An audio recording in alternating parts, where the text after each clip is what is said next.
Hey dudes, welcome to Splat from the Past, the only 80s themed horror and sci-fi show where things can get totally radical. Now today is a very special episode. I will be interviewing the lady who is responsible for those album covers I just showed you, Van Halen 1984, Autograph, That's the Stuff, and Toto's the seventh one, and that is Margo Nahas. You may remember her for those album covers, and I'm pretty excited about this because I actually know the kid on the album cover for Van Halen 1984, Carter Helm, a native of my area, San Mateo, California. And yeah, it's going to be a pretty exciting interview. Talk about, another world besides movies. Talk about, designing album covers for the music industry. And so, yeah, going to interview Margo Nahas, and she'll be calling pretty shortly. Got it bad, got it bad, got it bad. I'm hot for teacher. Hi. Hey, Thank you so much. I thought maybe you forgot. No, I didn't. I didn't forget. It's such an honor, Margo, and I thank you so much for taking the time today. So when did you know that you wanted to be in photography and cover art?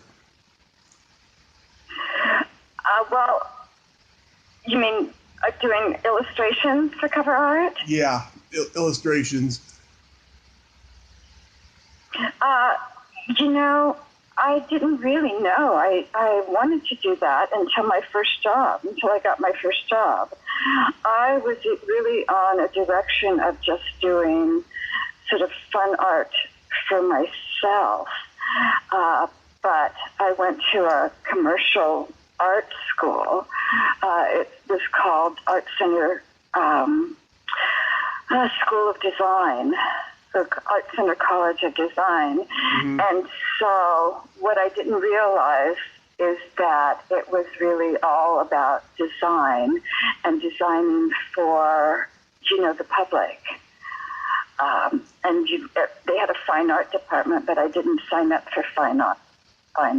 I just thought that illustration would be fun because I can illustrate, anything I wanted for myself. And, anyway, so I got my first job when I was close to, 5.5 semesters. My husband, who had a teacher right out of, all the teachers at Art Center were working professionals. Mm-hmm. So his instructor was the art director at A&M Records.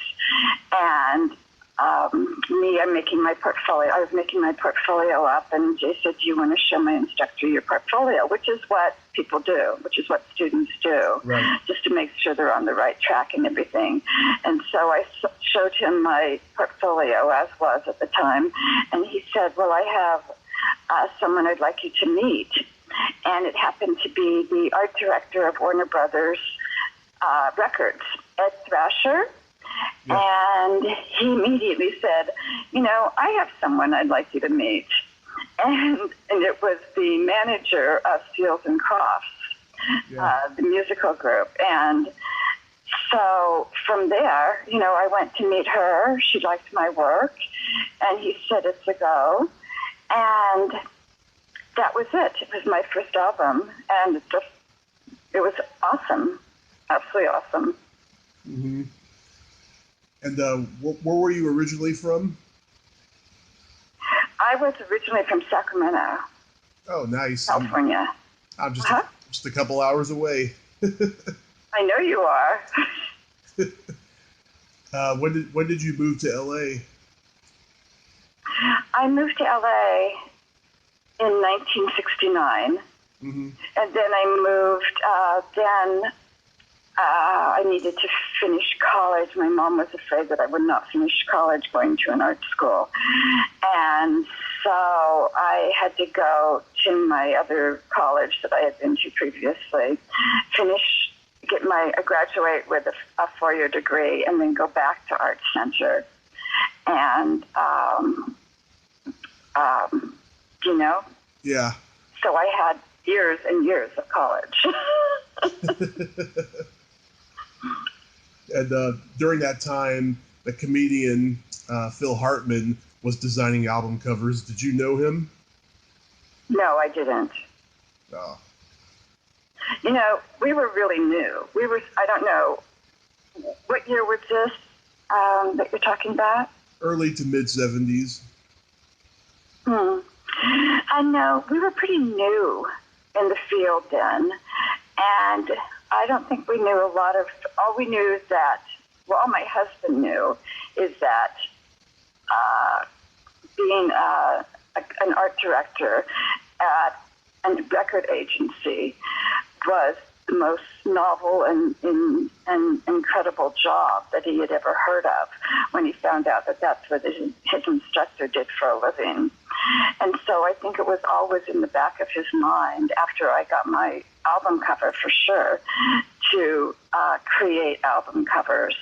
But it took us a while to get there. I mean, I just didn't do one and then get them, Yeah. all the time.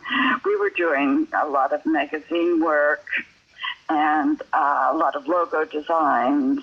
And we were doing, instead of doing entire album covers, we started off by getting a lot of names of the artists, like the Osmond Brothers, like the Carpenters, like, I don't know, we did hundreds of them, but Captain Antonio, Captain Beefheart, you name it. We just did a lot for just logo design, type designs of the names. And then the longer we were in the business, the more confidence that they had in us, so that they would just call, if they needed an album designed, they'd call Jay, who was a graphic designer, art director, and if they needed someone to take over the whole package, they'd call him. For me, it was mainly just illustration. I built up a reputation for doing metal work, illustrating metal work, like chrome, like silver, like gold, like platinum, anything I turned into metal. And that's what was really popular at the time. So I think that's how I started as well. And then pretty soon I got asked to do not entire albums, once again, because I wasn't a designer in that regard, but just the front covers. And I've done, I think, 18 covers to date. Wow. That's amazing. I know. I think I definitely have more than any other woman or female illustrator. I'm pretty much sure of that. You go, girl. That's awesome. Yeah, I don't even know another woman who does illustrations for album covers. Yeah. And you designed the logo for the ABC Motion Pictures? I did. Yeah, I love it. That was, yeah. They just came to me. That was an advertising agency who also did record album covers and various things, working in the entertainment business. And that was from Jeff Bacon, who used me a lot. And I could do surfaces, finishes. And that was what I was really good at, because I was a photorealism painter. And they just wanted that logo in I don't know, in, I think, glass for some reason. So I did it. Yeah. Fun. Yeah, people don't even remember that ABC had a movie studio affiliated with 20th Century Fox. You know what? It's a long time ago. I don't think, unless you were from Los Angeles, I don't think you were quite aware of the entire industry out there. or even watched the movies and they had the logos at the beginning, you know? I know that they all do, and still did, and still do. Well, I mean, for ABC motion pictures, you know. Oh, I see what you're saying. Yeah. Well, I don't even remember that. But I certainly did. I'm pretty sure I did a couple for them. Mm-hmm. Because I can remember going to the company, the record company. Mm-hmm. But there was so many record companies. I mean, Sony had MCA Sony. They had their own record company. Capitol did. Warner Brothers, Polygram. I can't even remember all the different record companies that I worked for. Mm-hmm. There's a lot of them. And now, Van Halen 1984 comes into play. And you know that secret I told you about last night in the text message? Yeah. I know Carter Helm. You do? Yes, I sure do. What a coincidence that is. Yep, I knew him like 8-10 years ago, hanging out in San Mateo bars and stuff. Oh, yes. Yeah, oh my God. So I had no idea that he was that kid on the album cover until I was doing research. And it's not like he told anybody, and if he did, I probably would have thought he was full of shit, because 99% of the people I meet in bars are full of shit, you know. But that's interesting. Yeah, so I had no idea, but I just remember, oh God, this one night we were hanging out at this bar, and he was like telling me funny stories and just making me hysterically laugh, you know. And you know what? He does have an amazingly great sense of humor. Yes, he does. It's fantastic. Yeah, it's great. Yeah. And we were Facebook friends for a while. I think I dropped off of his Facebook page at the time of my car accident. I had this really bad car accident a couple of years ago, and it didn't look like I was going to make it. And so many people unfriended me on Facebook because they just couldn't bear it. And I resent him a request. He hasn't gotten to it yet. I checked the status the other day, but he's still on there and stuff. I see he's lost a lot of weight, because when I knew him, he was pretty heavy. He was heavy. Yeah, he had. He wasn't well for a while, also. So, but yeah, he's still cute though. Minus a little bit of hair, he's still really cute. Yeah, and still very, very funny. His mother is still one of my best friends. Mm-hmm. And Dad, his mom and Dad. Yeah, and they have the original piece of art that I made for the Van Halen album cover. Yeah. I gave it to them because I thought they deserved it for having the cutest kid in the world at that time. Yeah. So what a coincidence! Yeah. Yeah. When he went to Oxford for a while, and so when he was over in England, and he'd go into the bars over there, his friends at Oxford would say, "Hey, look at him! He's the guy that on the album cover of Van Halen." So he was pretty popular then. Mm-hmm. Yeah, I had heard that. It was a kid named Carter Helm. I just didn't know it was him until I saw like a "Where Are They Now" before and after picture. I was like, "That's my Carter Helm," you know. I was spooked. I was That's like, terrific. "Wow, yeah." I was just spooked. Were you? Yeah, I just couldn't believe Interesting. it. Yeah. But so how did? Yeah, not a lot of people know in our show here that we have now. I've got pictures, outtakes from the little photo session I did with him. Mm-hmm. In Malibu, because they lived in Malibu, and it was like the perfect day. And I just took a whole bag of candy cigarettes and my dippity-doo to put his hair in a little mohawk. And he had a bit of a tantrum, and his mom, so brilliant as she was, just said, wait a couple of minutes until he gets comfortable with all this. And I could see, having now, my daughter has a little boy, and I can see why he would have gotten freaked out. What was I thinking? I didn't have any kids at the time, and so it's like I didn't know how sensitive these little, 3-year-olds could be. Yeah. But he was perfect. After, 45 minutes, he was perfect. He really wanted that candy, the candy cigarettes in the bag. Mm-hmm. So we went outside and sat at the picnic table, and he started eating away. I showed him how to use or how to hold one of the candy cigarettes, and in some pictures he did a great job, and others, he was like a little kid holding it. He didn't know. He never had anything like that before. Mm-hmm.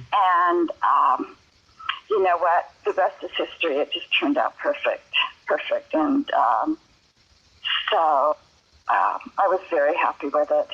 A lot of people thought, do you want me to tell you the story of the Van Halen album cover coming to fruition? Of course, but I wanted to ask real quick, though, how did that concept, come to you? Was it based on anything? No, it wasn't based on anything, except I was a photorealist painter. That was my style. Mm-hmm. And I had always wanted to do something that looked real, but could never be real. And I was always very attracted to cherubs, mm-hmm. and collected them. And I also collected little devils. I wasn't satanic or anything. I just liked little devils, little angels. Yeah. And that's how it came about. So I was just thinking, what could I do? And it just popped into my mind how most things happen. And I just said, well, I'll just do a little kid smoking cigarettes and sort of looking to see if God is watching yet. Like you're looking around the corner to see if your parents are watching you do something when you're doing something wrong, being sneaky. Yeah. And, got the perfect pose, everything. Nice. Yeah, I remember just being I just remember being a little kid. My dad had the vinyl record. He's a big Van Halen fan. And I just remember at first I was kind of a little disturbed by it. I had a grandmother who was very religious, and I thought, when I was really, really young, it kind of went against what she preached about and stuff. And then, of course, as I got older, I absolutely love it. I think it's one of the greatest covers of any rock album of all time. Thank you. Oh, I appreciate that. Yes, my pleasure. So how did it get into Van Halen's hands, though? So I did that. I was asked to do a divider page called the workbook, the LA workbook at the time. And it was a reference book of designers and art directors and ad agencies and photographers, a regular, typical reference catalog. And so that year they wanted to do divider pages of different styles of painters. And, I saw photorealism, which was just perfect. And then I had always thought of doing something, as I said, real yet could never be. And so I did that as my divider page. And I did it months before Warner Brothers asked me to illustrate their new Van Halen's new album coming out. And when they called up, it might have been Rick Serrini that called up and asked me if I could do 4 Dancing Chrome Women, which was the Van Halen's request. Yeah. And having done so much metal in my illustrating career, I just said no. I couldn't even fathom all of the intricacies that would entail of all the reflections, all the colors, everything. So I just politely said no. And then Rick never giving up, I guess, on someone who could do metal. Yeah. Wanted them to see my portfolio, so he asked. He called Jay, my husband, that afternoon, and asked if Jay would take it over to the group the next day and show them. And as they were thumbing through it, they just stopped on the little angel smoking the cigarette. And you know what? They liked it immediately, and the rest was sort of history. It was lucky for me that I didn't do the 4 dancing chrome women, and really lucky for them too.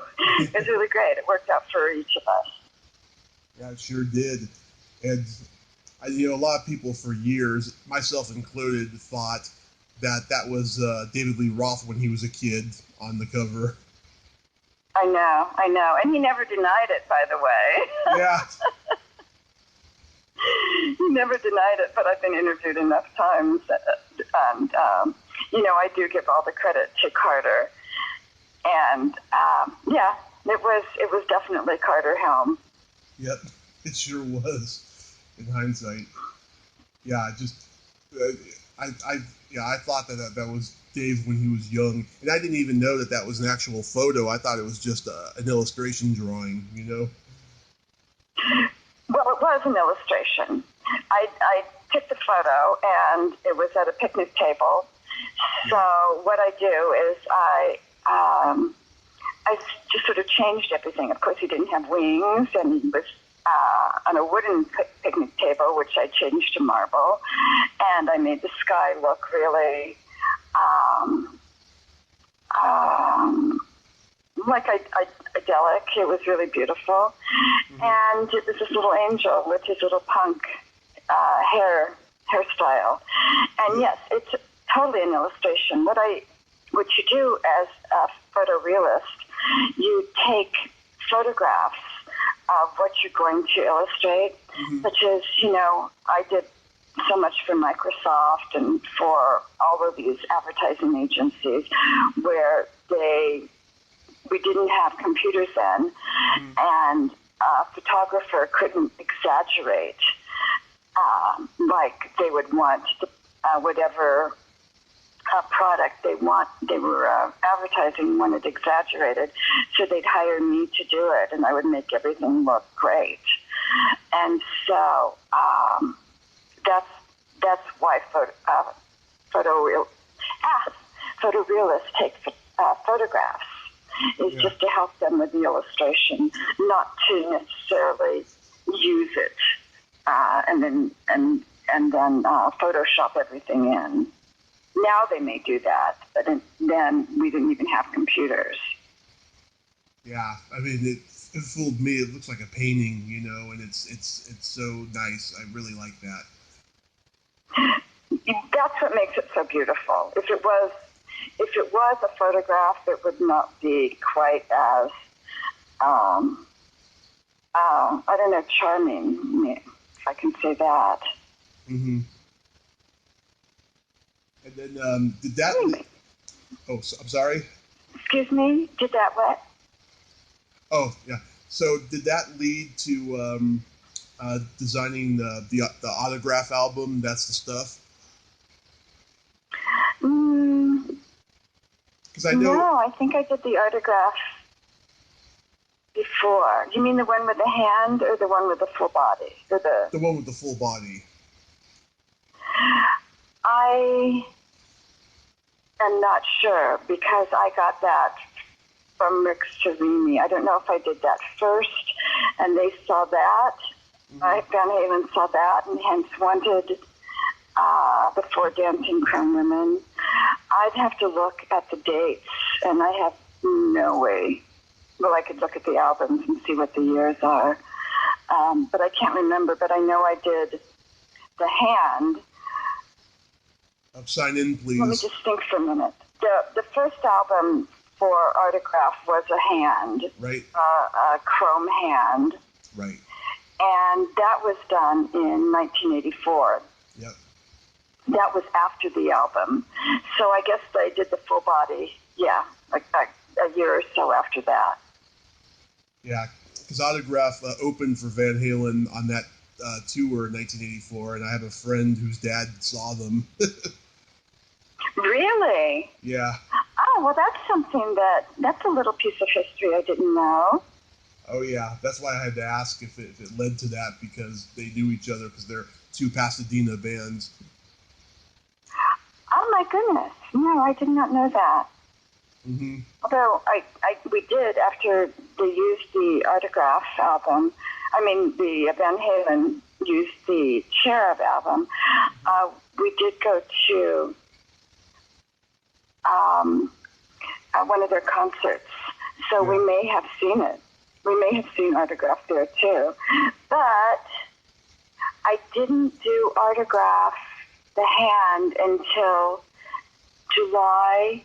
I could tell you exactly when I did it. The first part, maybe July 5th or 6th. Mm-hmm. Because what happened was, in the middle of that album illustration, I went into labor. Oh. And that was 1984. And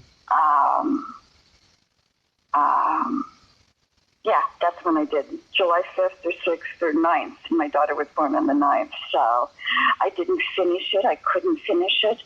So I asked my really good friend, Brian Zick, who's also an illustrator, if he would finish it for me, and he did. Mm-hmm. And so, wow. Yeah, that was afterwards. So I guess it led to that chrome hand. Yeah. And then, obviously, from there, which was Rick Serini was the art director for that, and then also Rick and Jay formed a partnership, and they're the ones that asked me to do the metal, the chrome lady. Mm-hmm. So, does that make sense? I did the hand first in July, and then, I don't know, the following year, I guess I did the lady. I see. Yeah, there's like two different versions of the lady one. There's like one that's like red, one that's blue, but then there's like one that's dark red, and then there's one that's light red. You know, I've seen those versions. Well, the light red is probably still mine. That happens on the printing. Mm-hmm. And if it's not press-proof properly, then the colors don't look real. Mm-hmm. They don't look the same as the original. I see. On the blue, I did not do that. Someone from Japan did that. Mm-hmm. They did. You did a couple albums for Stevie Wonder. I did one album, yes, for Stevie Wonder, and a cover of a 45.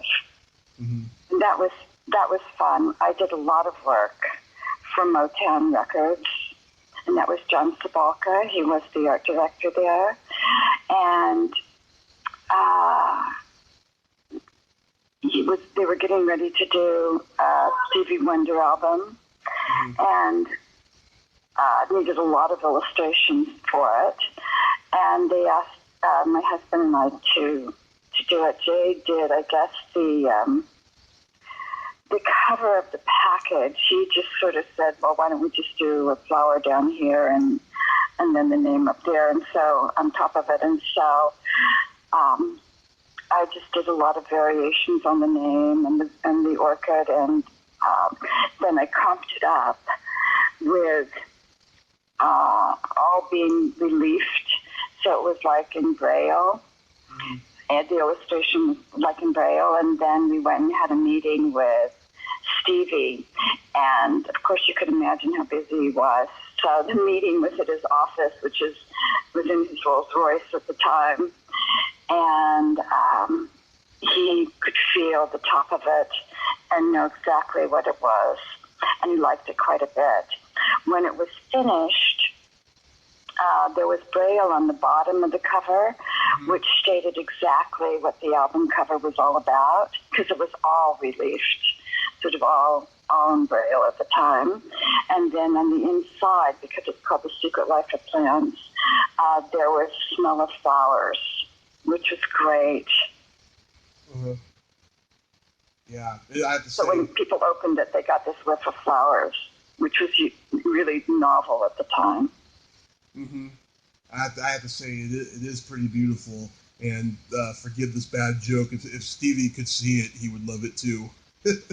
Oh, thank you. Thank you. Yeah.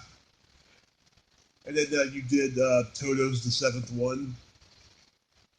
I did.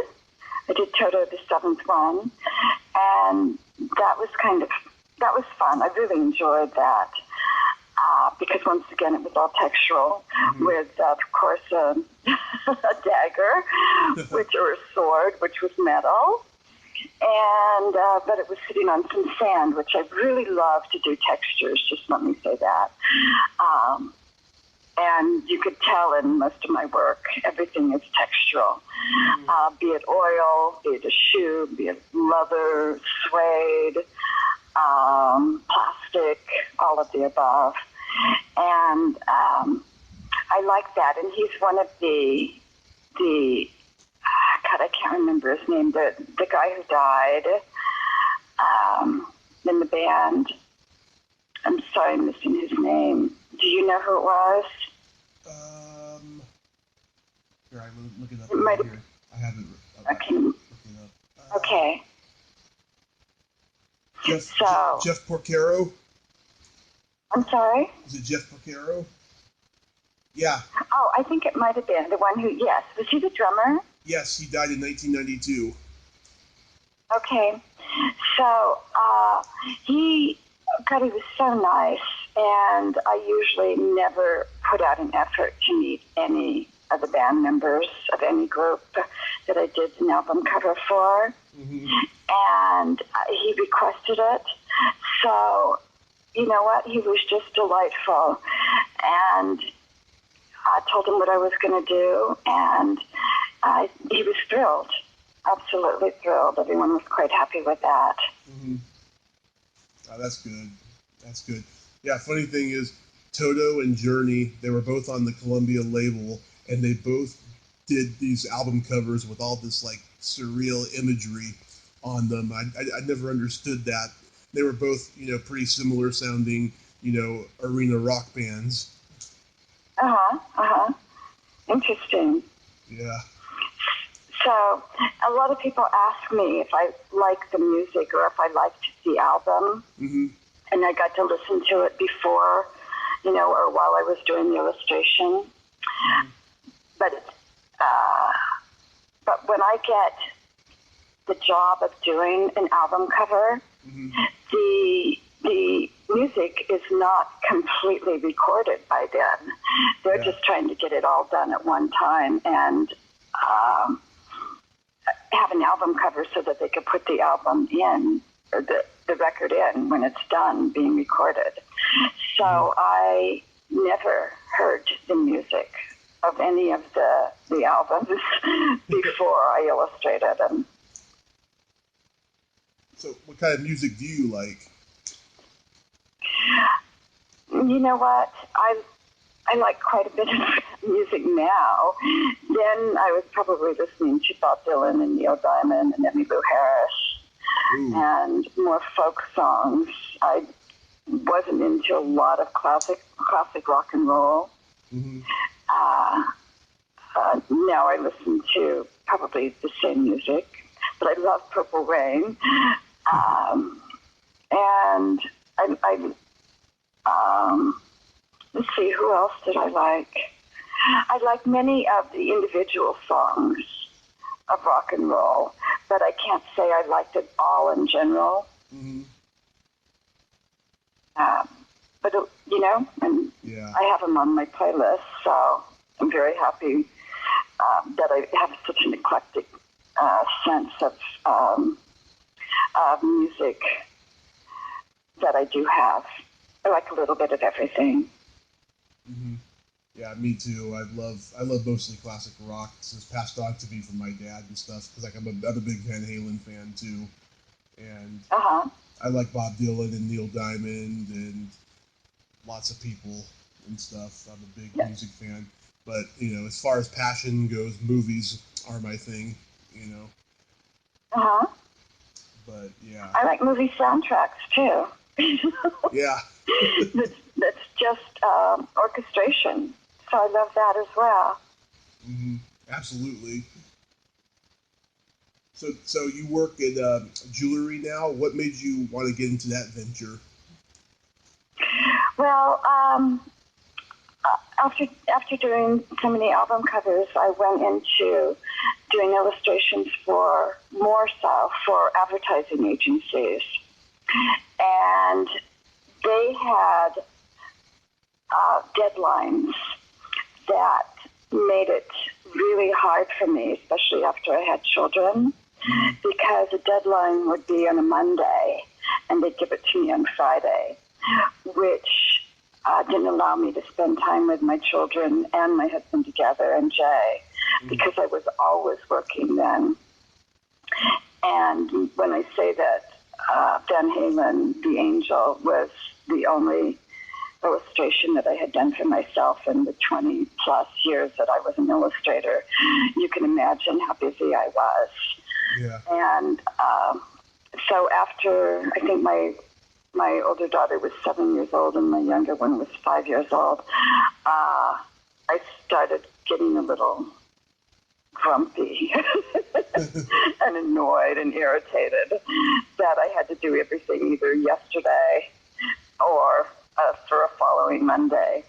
And one day, my husband, Jay, said, put down your airbrush. Do not do any more illustrations. Just put it down now. Because I was in such a bad mood, I guess, that day.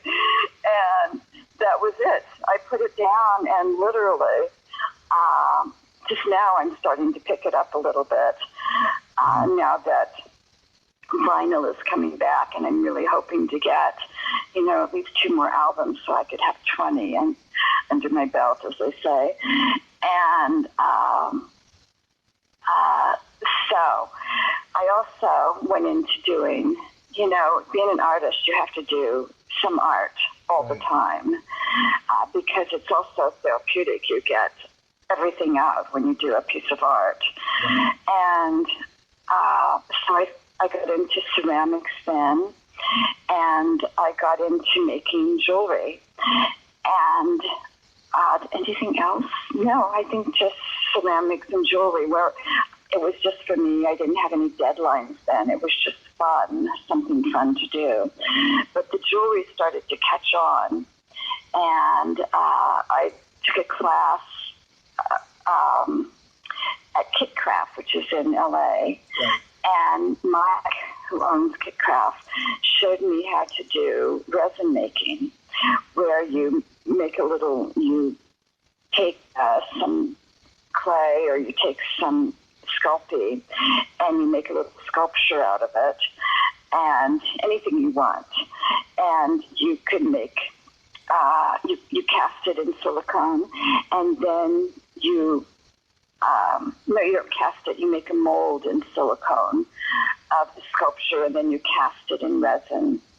And I just started creating all of these really unique pieces in resin, and still do it, and I love it.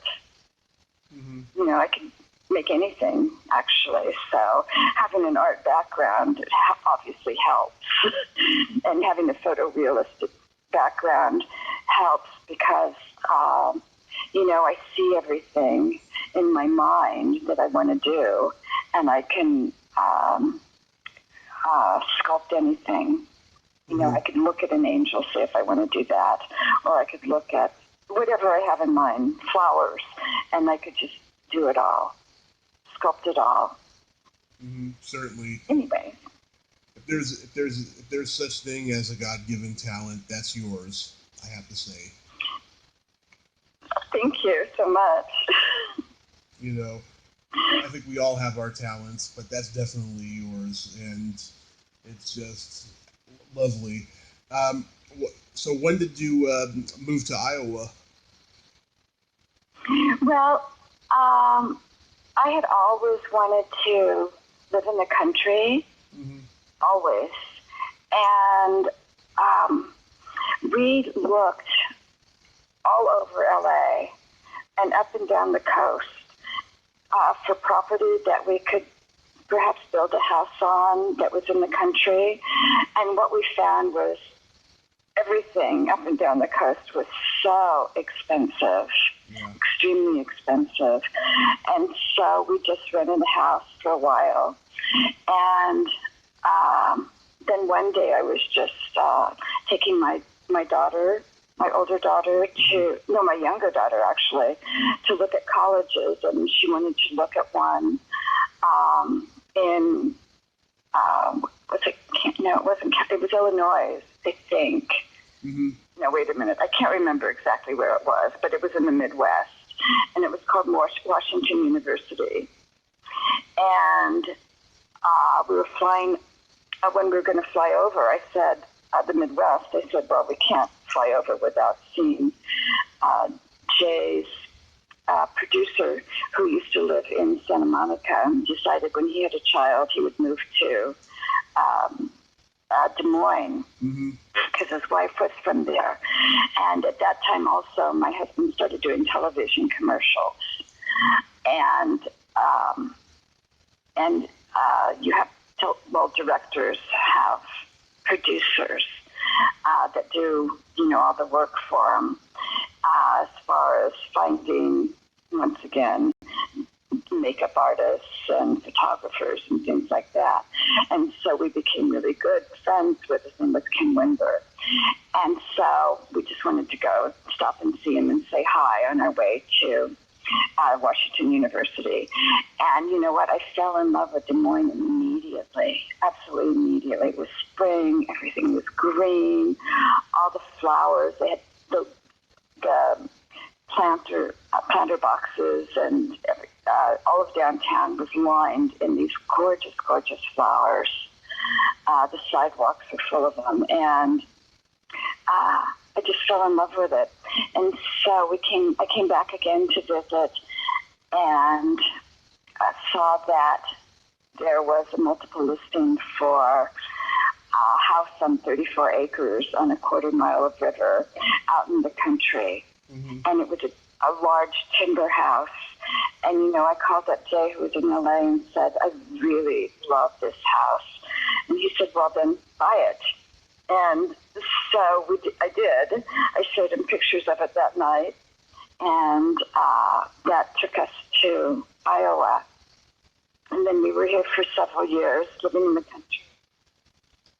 And my mother wasn't doing well, and so she had to, I wanted to go out and be with her in Sacramento, because I wasn't there for so long.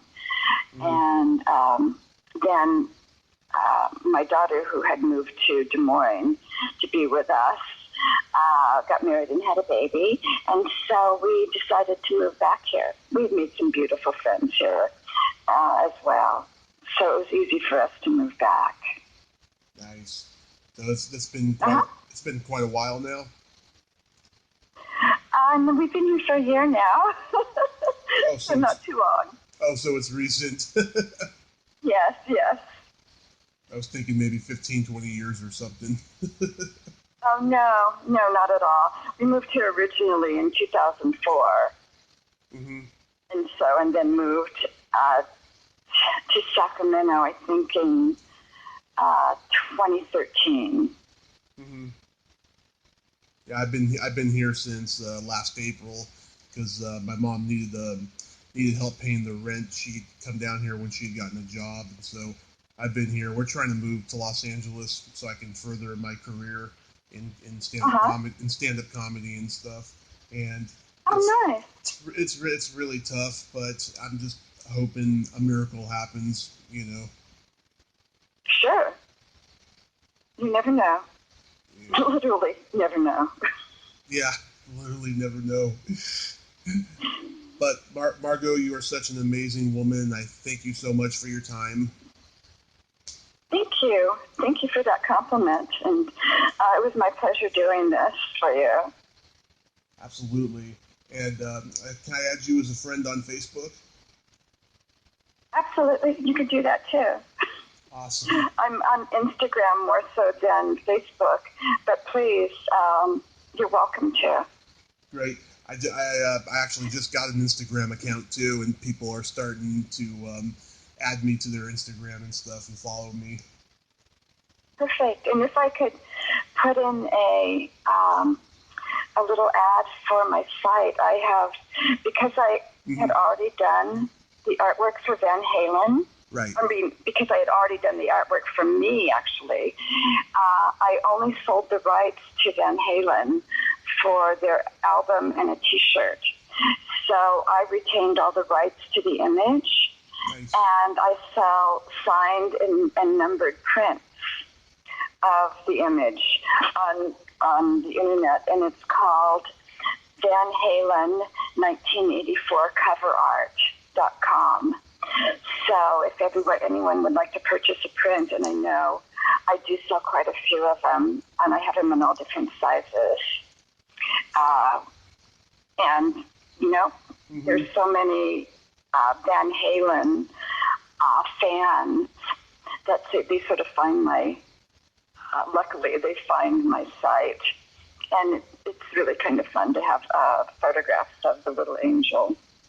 Yeah, a couple of years ago, I went to go see Van Halen live at 2012 when Dave was back in the band, and I was actually hoping to find a T-shirt with that angel on it, and I didn't. But I saw them perform live, and they sounded really good, and they had Eddie Van Halen's son on bass. It was a really good show. That's right. My daughters went to school at the same school with him, so that was cool. Really? Yeah.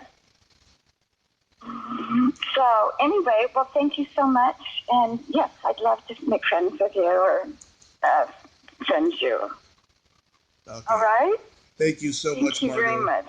Yes. My pleasure. You have a great day. Thank you. You too. Bye-bye. Bye-bye. Well, there you have it. Margo Nahas. Ain't she a sweetheart? Thank you so much, Margo. That was a really insightful interview about the world of graphic design in the record industry.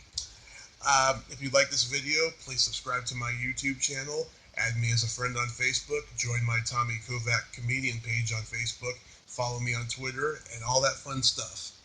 Well, that's all the time we have this week on Splat from the Past. Until next time, this is Tommy Throwback Kovac saying, there's no shame in living in the past, because the present sucks. Later, dudes. Got it bad, got it bad, got it bad. I'm hot for teacher. Panama!